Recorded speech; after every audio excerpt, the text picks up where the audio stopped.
ఈ లోకములో దేవుని బిడ్డలమైన మనము ఎలాగున బ్రతకవలనో మనము తెలుసుకోవాలి. నేర్చుకోవడానికి ఇష్టపడాలి.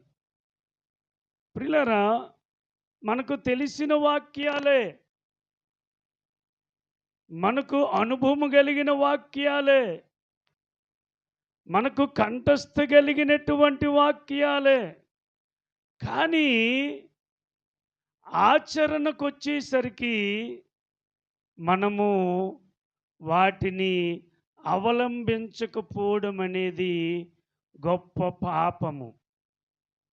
దేవునికి కోపము తెచ్చిన వారం అవుతాం.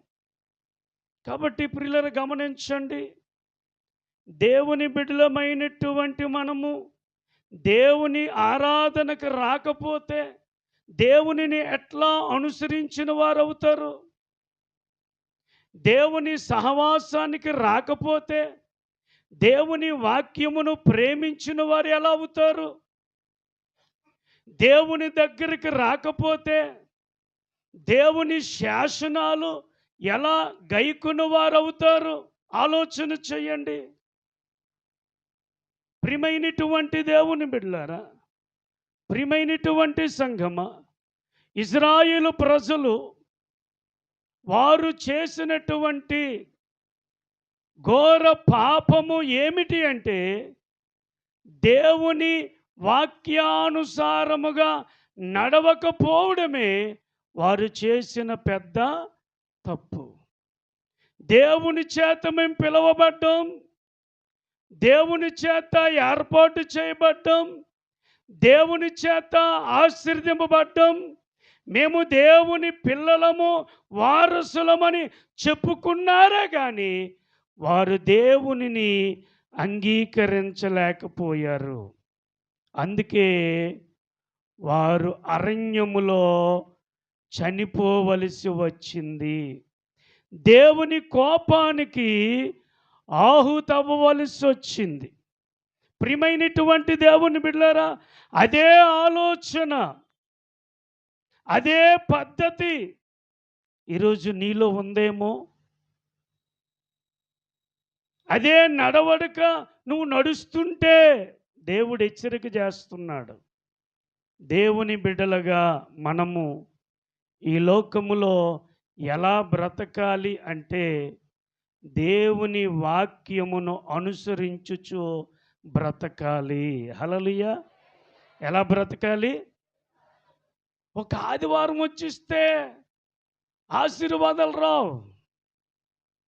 ఏమండి?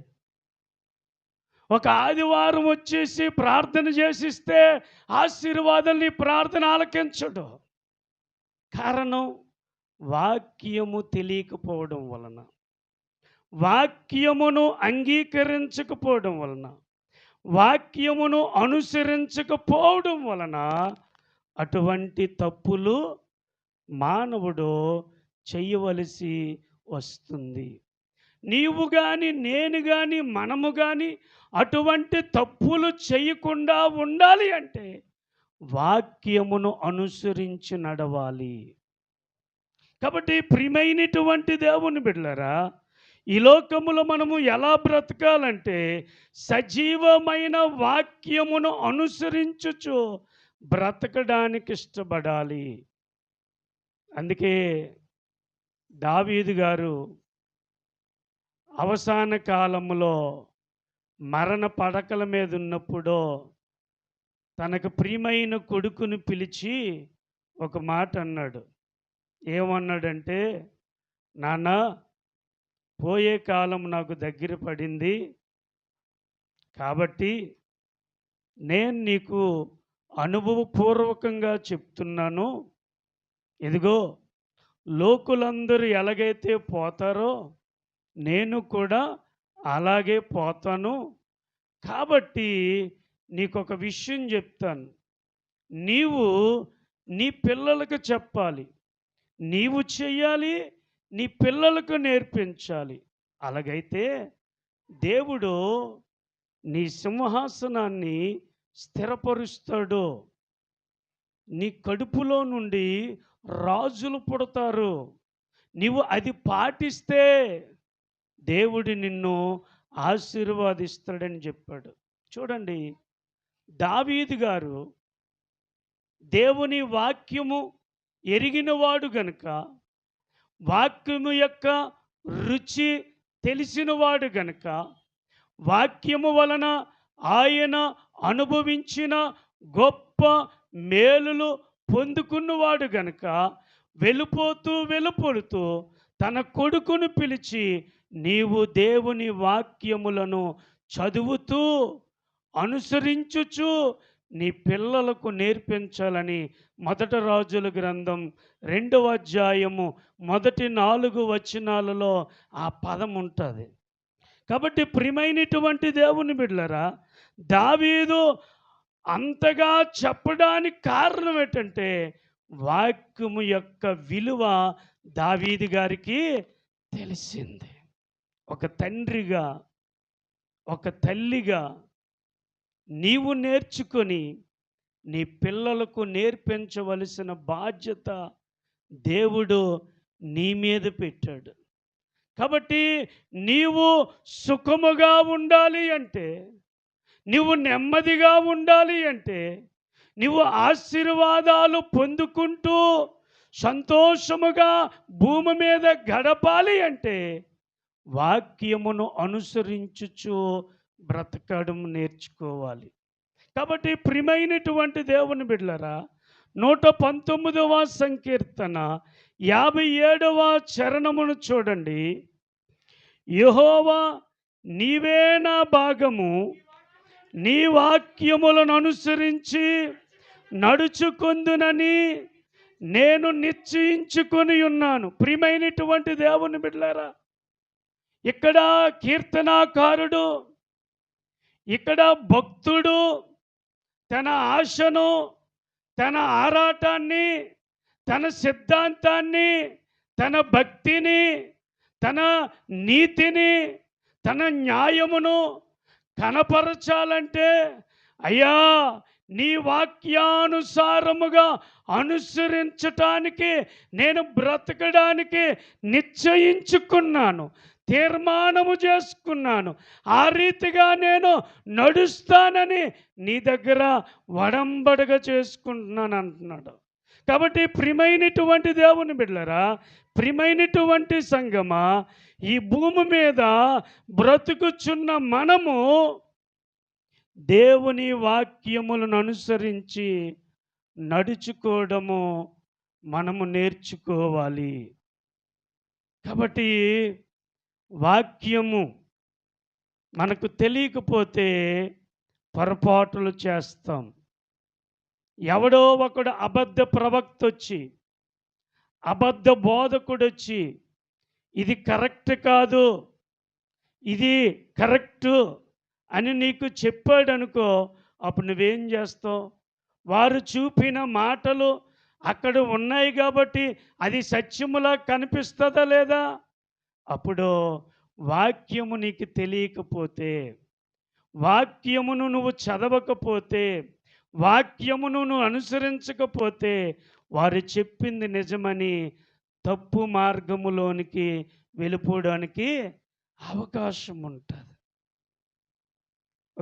ఒక బోధలు యేసుక్రీస్తు దేవుడు కాడో, ఆయనకు మనం ప్రార్థన చేయకూడదో, యెహోవాకే ప్రార్థన చేయమని కొంతమంది చెప్తారు.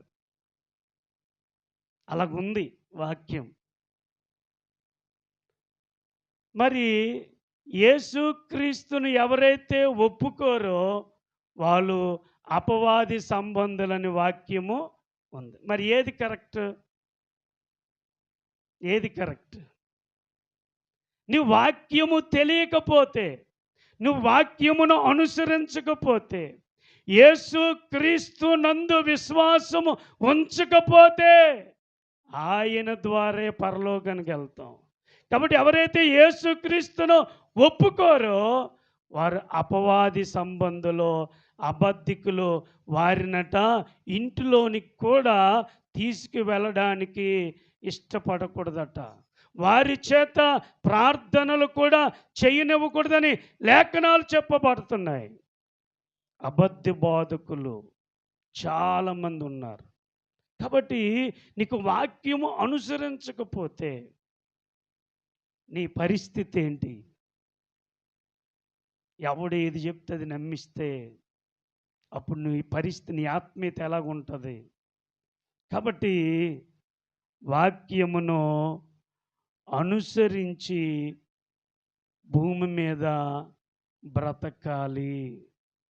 అందుకే అదే 119వ సంకీర్తన 67వ చరణము చూడండి ప్రియులారా. శ్రమ కలుగుగాక మునుపు నేను త్రోవ విడిచితిని, ఇప్పుడు నీ వాక్యమును అనుసరించి. చూశారండి, ముందు త్రోవ విడిచిపెట్టాడు, నచ్చినట్లుగా నడిచాడు, ఇష్టం వచ్చినట్టుగా నడిచాడు. శ్రమ వచ్చింది. ఆ శ్రమ ఏమిటో, ఎందుకు తప్పిపోయాడో తెలియజేశాడు. ఇప్పుడు వాక్యము దగ్గరకు వచ్చాడు. ఇప్పుడు ఆ శ్రమను బట్టి ఎలా తప్పిపోయాడో వాక్యము దేవుడు చెప్పాడు. ఇప్పుడు అంటూ ఉన్నాడు భక్తుడు, అయ్యా ఇప్పుడు నీ వాక్యమును అనుసరించి నడుచుకొనుచున్నాను. చూసారా, ఒకప్పుడు వాక్యం విన్నావు, వాక్యం చదివావు, కానీ అల్లరితో కూడిన ఆటపాటలు చేశావు. వాక్యం విన్నావు, దేవుని మందిరానికి వచ్చావు, అన్నీ చేసావు, వ్యభిచారం మానలా. వాక్యం విన్నావు, వాక్యం చదివావు, సహవాసానికి వచ్చావు, భర్త ఉన్నాడు, ఇంకొక వాడిని ఒంపుడు గర్తిగా ఉంచుకున్నావు. మరి ఏంటది? దానిని బట్టి ఏమొస్తుంది? శ్రమ వస్తుంది. ఎప్పుడైతే శ్రమ వస్తుందో ఆ శ్రమ నీ చేసే పాపాన్ని ఎత్తి చూపి సరిచేసి వాక్యము దగ్గరికి నడిపిస్తుంది. హల్లెలూయా, హల్లెలూయా, హల్లెలూయా. కాబట్టి ప్రియమైనటువంటి దేవుని బిడ్డలారా, వాక్యము నిన్ను తప్పిపోకుండా సరిచేస్తుంది. వాక్యము నీవు పాపము చేయకుండా కాపాడుతుంది. వాక్యము వేషధారణ లేకుండా, డంబముగా ప్రవర్తింపకుండా నిన్ను సరిచేయటానికి వాక్యమును దేవుడు ఇష్టపడతాడు. కాబట్టి ప్రియమైనటువంటి దేవుని బిడ్డలారా, నీవు కానీ నేను కానీ ఏమి చేయాలంటే వాక్యమును అనుసరించి నడుచుకోవాలి. వాక్యమును అనుసరించి నడుచుకోవాలి. వాక్యము తెలియని వాడి కదా తప్పు చేస్తాడు. వాక్యం తెలిసినోడు తప్పు చేస్తాడా? చెప్పండి. ఏంటో సౌండ్ లేదటమ్మా, సౌండ్ లేదు. వాక్యం తెలియని వాళ్ళు ఎలా ఉండాలో, ఏమి చేయాలో, ఎక్కడుండాలో, ఎక్కడ ఉండకూడదో తెలియదు కనుక నచ్చినట్లు చేస్తారు. వాక్యం తెలిసిన వాడు అది తప్పు అని చెప్తుంది. వాక్యం నువ్వు అక్కడికి వెళ్ళకూడదని చెప్తుంది, నువ్వు అలాగ ఉండకూడదని చెప్తుంది, నీవు కొండెములు చెప్పకూడదని చెప్తుంది, ఎదుటివారి మీద ఈర్ష్య పడకూడదని చెప్తుంది, నీవు అందరినీ ఒకే రీతిగా ప్రేమ కలిగి ఉండాలని చెప్తుంది. కాబట్టి వాక్యము లేకపోతే పనికిరానివన్నీ కూడా మనలో ఉండడానికి ఇష్టపడతాం.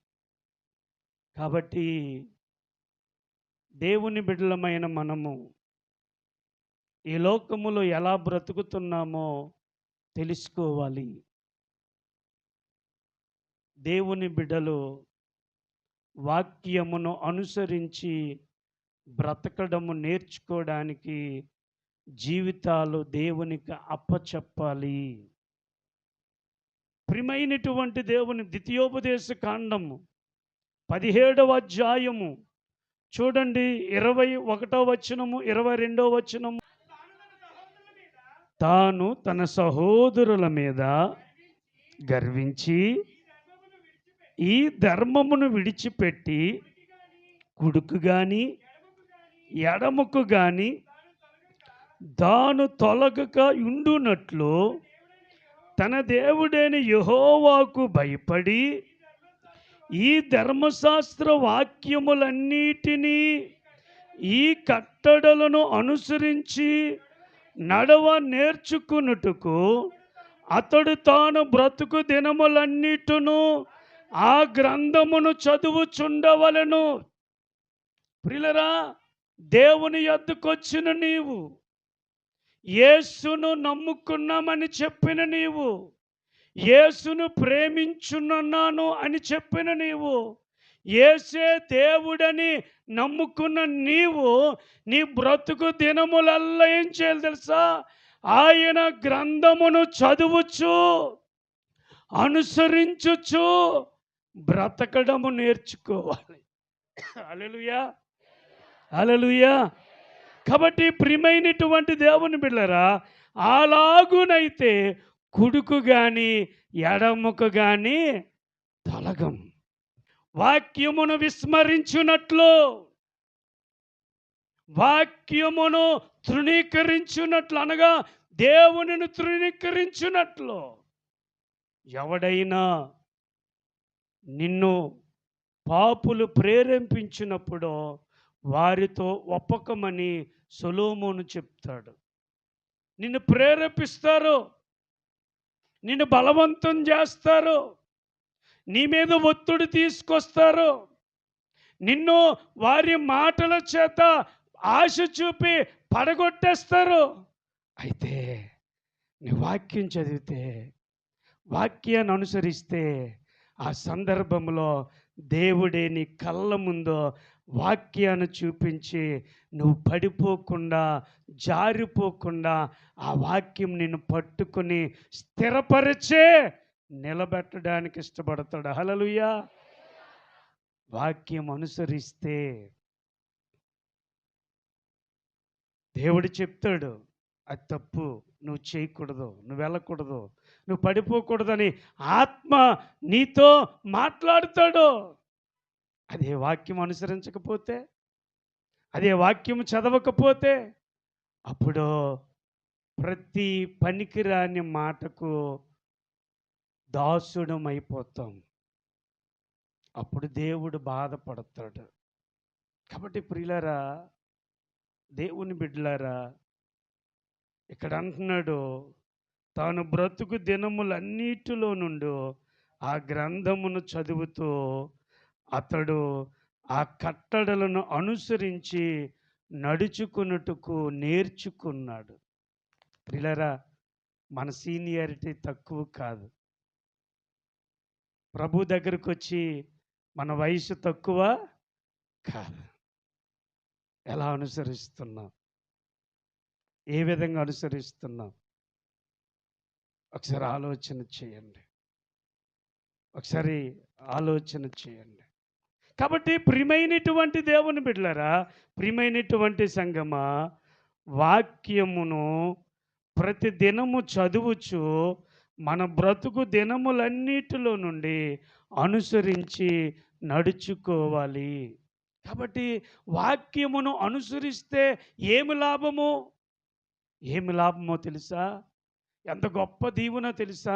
ప్రియమైనటువంటి దేవుని బిడ్డలారా, ఎందుకు వాక్యమును అనుసరించాలంటే 119వ కీర్తన 103వ చరణములో దేవుని వాక్యము నీ నాలుకకు ఏ విధముగా ఉంటుందంటే మధురముగా ఉంటుంది. నీ వాక్యము నా జీవకు అనగా నా నాలుకకు ఎంతో మధురము. కాబట్టి ప్రియమైనటువంటి దేవుని బిడ్డలారా, దేవుని వాక్యము నువ్వు చదువుట వలన, నువ్వు అనుసరించుట వలన, నువ్వు గైకొనుట వలన నీ జీవితము మధురముగా మారుస్తాడు, నీ జీవితము తీపిగా మారుస్తాడు. కాబట్టి జుంటె తేనె ధారల కన్నా మధురమైనది దేవుని వాక్యము. కాబట్టి దేవుని వాక్యము ఎందుకు అనుసరించాలంటే మధురమైనది గనక, తీపికరమైనది గనక ఆ వాక్యాన్ని మనము అనుసరించాలి. ఇంకా చూసుకున్నట్లయితే 119వ సంకీర్తన 105వ చరణములో దేవుని వాక్యము నీ పాదములకు దీపము వంటిది, నీ త్రోవకు వెలుగై ఉన్నది. కాబట్టి ప్రియమైనటువంటి దేవుని బిడ్డలారా, ప్రియమైనటువంటి సంగమా, వాక్యము మానవుని పాదాలకు దీపముగా ఉంది, ఆయన త్రోవలకు వాక్యము వెలుగుగా ఉంది. ప్రియులారా, అంటే ఒక వ్యక్తి ఎటువంటి గుంటలో పడకుండా, ఎటువంటి కంచి వైపు వెళ్ళకుండా, ఎటువంటి బురదలో అంటకుండా దేవుని వాక్యము నిన్ను కాపాడి అంటకుండా నడిపిస్తుంది. హల్లెలూయా, హల్లెలూయా. కాబట్టి ప్రియమైనటువంటి దేవుని బిడ్డలారా, అదే దేవుని వాక్యము నీవు చదవకపోతే, అనుసరించకపోతే నీ పాదాలకు దీపముగా, వెలుగుగా ఉండదు. నువ్వు ముందుకు నడుస్తున్నప్పుడు నీ పాదాలకు దీపముగా ఉంటుంది వాక్యం, వెలుగుగా ఉంటుంది. అనగా చీకటి నిన్ను ఆవరించనివ్వదు, అనగా పాపము నిన్ను అంటనివ్వకుండా కాపాడుతుంది. మీరు గమనించండి, యోసేపు ఐగుప్తులో ఆ ప్రధాన అధికారి ఇంటిలో పనివాడుగా జాయిన్ అయినప్పుడు ఆమె, అతని యొక్క భార్య యోసేపు గారిని బలవంతము చేసినప్పుడు యోసేపు గారు ఒక మాట అన్నారు. ప్రియులరా, దేవుని బిడ్డలరా, అప్పుడు ఆ కాలంలో ప్రవక్త లేడు, యాజకుడు లేడు, కాపరి లేడు, వాక్యము లేదు. ప్రియమైనటువంటి దేవుని బిడ్డలారా, మీరు గమనించినట్లయితే యోసేపు ఒక ఖరీదైన మాట పలికాడు. ఏంటో మాట తెలుసా?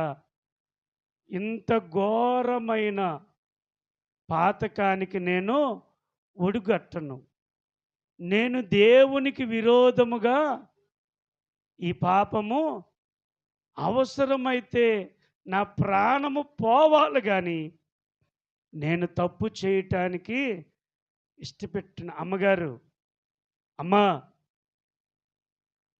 నా తండ్రి అంతటి మీద నాకు అధికారం ఇచ్చాడు, కానీ ఆయన మీ మీద నాకు ఏ అధికారము ఇవ్వలేదు. ఎంత మాట అండి! యోసేపు వాక్యాన్ని, దేవుణ్ణి అనుసరించాడు గనక ఆ వాక్యము అతని పాదాలకు దీపముగా, వెలుగుగా ఉంది గనక సమయం వచ్చింది, అవసరం వచ్చింది, ఓ గొప్ప అందమైన స్త్రీ బలవంతము చేసినప్పటికీ అతడు పాపము చేయటానికి ఒప్పుకోలేదు. ఎందుకో తెలుసా? వాక్యమును అనుసరించాడు. యోసేపు దేవునికి భయపడ్డాడు. నేను దేవునికి విరోధముగా చేయను.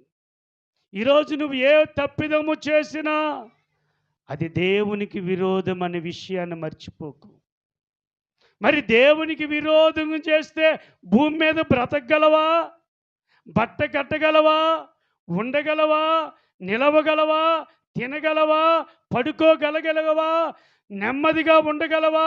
సమాధానముగా ఉండగలవా? నీ బ్రతుకు సంతోషముగా ఉండగలదా?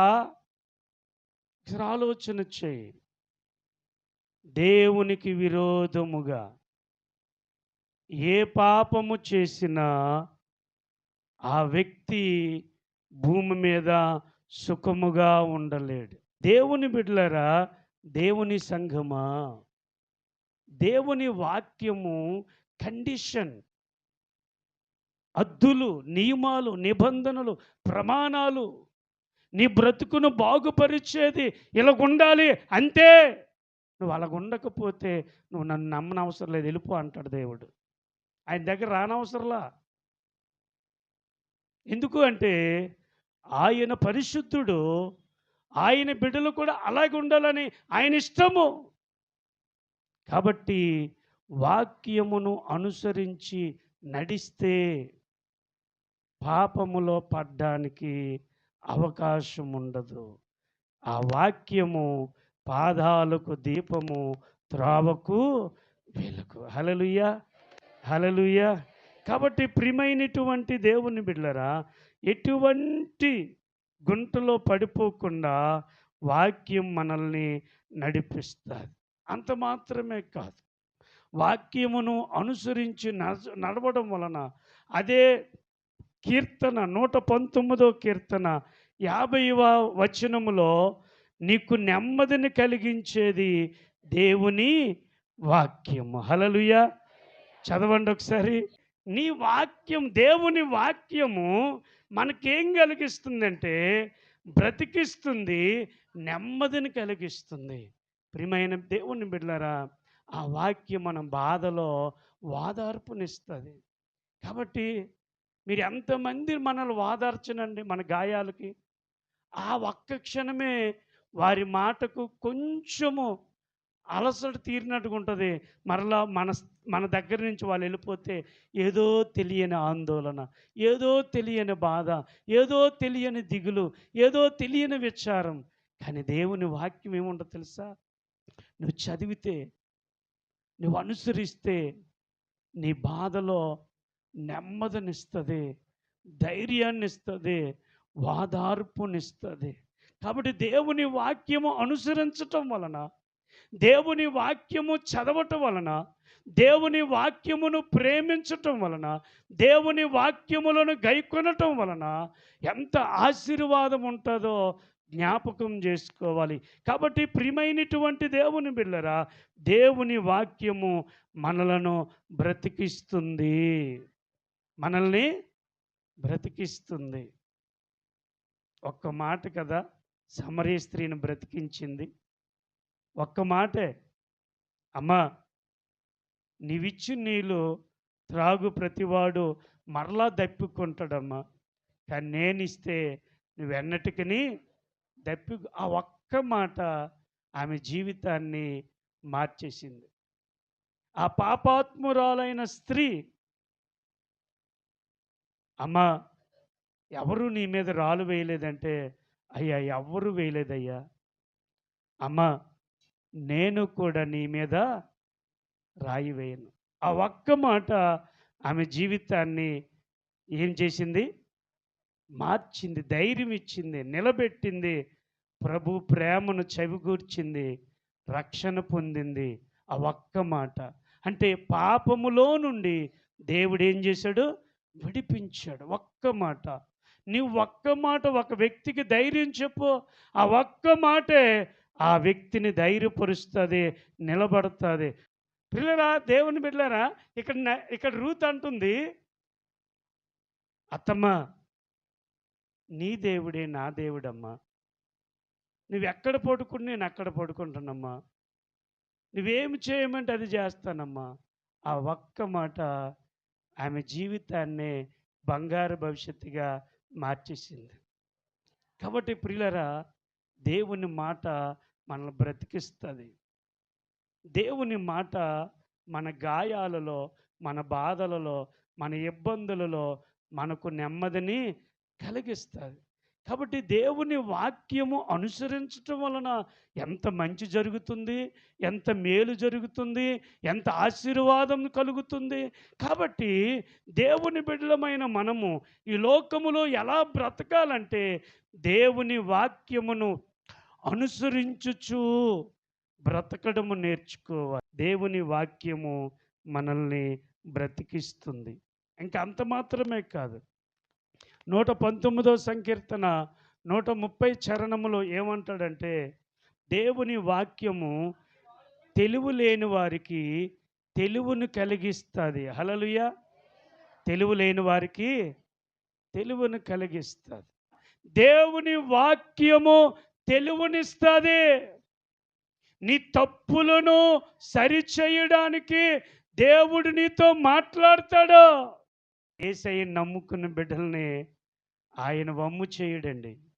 నువ్వు ఏ ఆఫీసులో, ఏ ఉద్యోగములో, ఏ వ్యాపారములో, ఏ క్లాసులో, నువ్వు ఎవరి మధ్య ఉన్నా నీవు దేవుని బిడ్డవు, దేవుడు నిన్ను తలగానే ఉంచుతాడు. ఎందుకో తెలుసా? ఆయనను అనుసరిస్తున్నావు గనక, ఆయనను ప్రేమిస్తున్నావు గనక, నిన్ను తక్కువగా చూసిన వాళ్ళ దగ్గరే ఆయన తెలివైన వాళ్ళగా మనల్ని మలుస్తాడు. కాబట్టి ప్రియులారా, దేవుని వాక్యము వెల్లడి అగుటుతోడనే తెలివి కలుగుతుంది, వెలుగు కలుగుతుంది. కాబట్టి ఈ రోజున నీ ఎడ్యుకేషన్లో అంతంత మాత్రం ఉందా? ప్రార్థన చేయి, దేవుణ్ణి అడుగు, దేవుడు ఇస్తాడు. భయపడమా. చదవకుండా ఏ వ్యక్తి రాయలేం.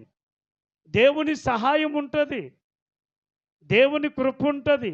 కానీ మనము కూడా కష్టపడాలి. కష్టపడకుండా ఏ జీతము రాదు. హల్లెలూయా. కూర్చోనుండి అన్నము రా అంటే వచ్చేద్దా? ఏంటో నువ్వు డైనింగ్ టేబుల్ కాడ ఉండో, అమ్మ కానీ పిల్లలు కానీ అన్నం తేకుండా డైనింగ్ టేబుల్ దగ్గర ఉండి అన్నము రా అంటే వచ్చేద్దా? కాబట్టి ప్రియమైన దేవుని బిడ్డలారా, ప్రియమైనటువంటి సంఘమా, దేవుని వాక్యము తెలివిని అనుగ్రహిస్తుంది. అందుకన్నాడు, జ్ఞానము కొదువుగా ఉన్న ఎడల నన్ను అడుగుము, నేను ఇస్తానన్నాడు. కాబట్టి దేవుని వాక్యము అనుసరించి నడచటం వలన ఎంత ఉపకారం ఉందో ఆలోచన చేయండి. కాబట్టి ఈ దినాన్న దేవుని వాక్యము మన జీవితాలను స్థిరపరుస్తుంది, బలపరుస్తుంది. అంత మాత్రమే కాదు, హెబ్రీయులకు రాసిన పత్రిక 4వ అధ్యాయము 12వ వచనములో ఏం చేస్తుందంటే, దేవుని వాక్యము మన మూలుగులను, ఎముకలను, కీళ్లను దూరి విభజించి శక్తిని కలిగిస్తుంది. హల్లెలూయా, హల్లెలూయా, హల్లెలూయా. ప్రతి నరాన్ని, ప్రతి ఎముకను సరిచేస్తుంది దేవుని వాక్యం. అది రెండంచులు గల వాడి అయినా ఖడ్గము. కాబట్టి దేవుని వాక్యమును అనుసరించి బ్రతకాలి. కాబట్టి అనుసరించి బ్రతికితే ఎంత ఉపకారము, ఎంత ఆశీర్వాదము ఉందో. కాబట్టి ఈ రోజున ఈ లోకములో మనం ఎలా బ్రతకాలంటే, దేవుని వాక్యమును అనుసరించుచు బ్రతకడం నేర్చుకుందాం. అట్టి కృప దేవుడు మనకు దయచేయునుగాక.